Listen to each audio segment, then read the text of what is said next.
How's it? Naba here. After several delays, Sons of the Forest is coming to early access on February 23rd. Endnight Games is looking to follow up on its stellar release, The Forest, improving and expanding on the original systems.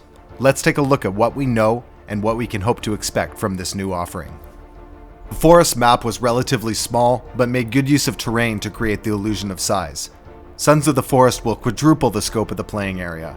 When you think about what this means in the dense confines of a forest, we can expect the map will feel absolutely huge. While Sons of the Forest does away with the biomes of the previous entry, the developers are adding much more variation in the map design, meaning that the player will come across different environmental contrasts during their travels.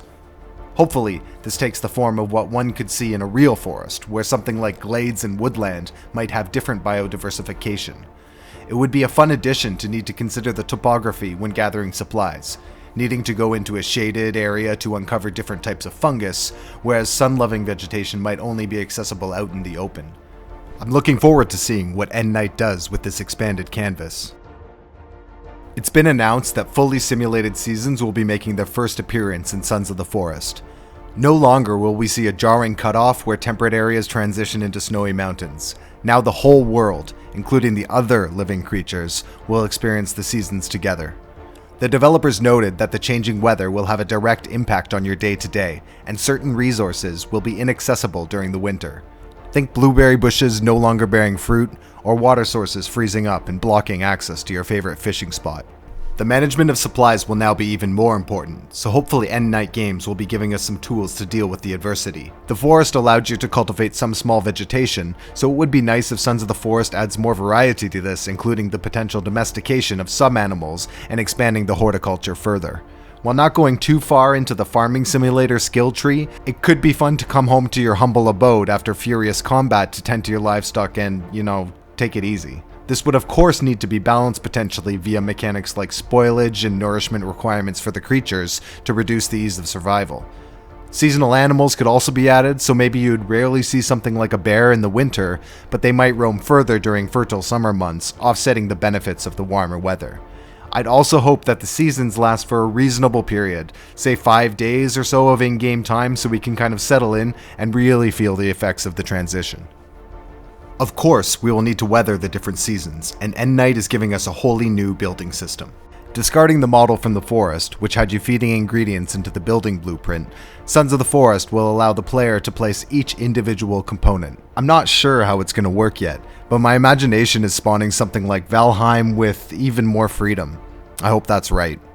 Adding pieces and crafting all have animations, which should help contribute to a feeling of ownership over your creations. Similarly, chopping trees is entirely modeled and looks sublimely satisfying. It's going to be amazing seeing the creative works from the community.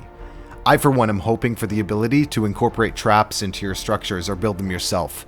Imagine constructing a pallet hanging from a rope, which you could release to crush your foes, and basically going full Battle of Endor on the cannibals. The developers have also mentioned that solar panels will be included in the game, which can recharge batteries and supply lights with energy. I'm wishing for a rudimentary electricity management system, so you must consider how to deploy the limited capacity of your solar generators, but that might be asking a little bit too much. Having that extra illumination at night though will be a godsend and will look amazing with the new graphics. Incorporated with the freeform construction, will it be possible to create an alarm system where a trap being tripped turns on floodlights, warning you of the inevitable cannibal interlopers? Only time's gonna tell. And those friendly neighbors, those cannibals, they'll of course be back, this time smarter than before. In an interview with IGN, the developers gave some details on what they're calling the Associational Relationship with the cannibals.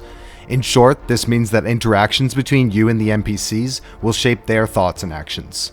If you murder one of their friends, this will impact their opinion of you, creating fear or rage depending on their disposition. I wonder if you murder someone who that cannibal maybe doesn't get along with, if they'll decide that, hey, no more fighting, I'm happy with the result, and they'll just wander back off into the forest. This type of interaction would be truly astonishing. The cannibals will also have a sense of religion, and there will be leaders amongst their ranks who influence the actions of the follower types. I really hope that we can befriend some of the cannibals this time. There will be different factions amongst the savages, and they may have hostile relationships. If we could learn about their gods, leave offerings for them, or if we could leave out food and supplies for the cannibals themselves, demonstrating our support. I would love to be able to craft alliances with them, or at least forge an uneasy truce, ensuring we don't do each other any harm. This type of interaction has been hinted at to some extent with the 3D printed mask, seemingly allowing you to temporarily at least avoid conflict.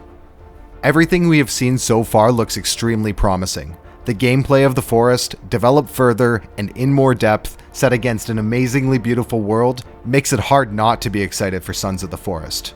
Some of the things I didn't touch on, like the AI companion who will do your bidding, or the addition of new weapons and tools, will also add to the depth. While early access is not the best outcome from my perspective, the fact that the developers are engaging with the community and were willing to push the game back is a positive. At any rate, we'll find out in a few days, and I hope that this time for preparation has given Endnight the breathing room they need to really blow us away later this week. Thanks for watching.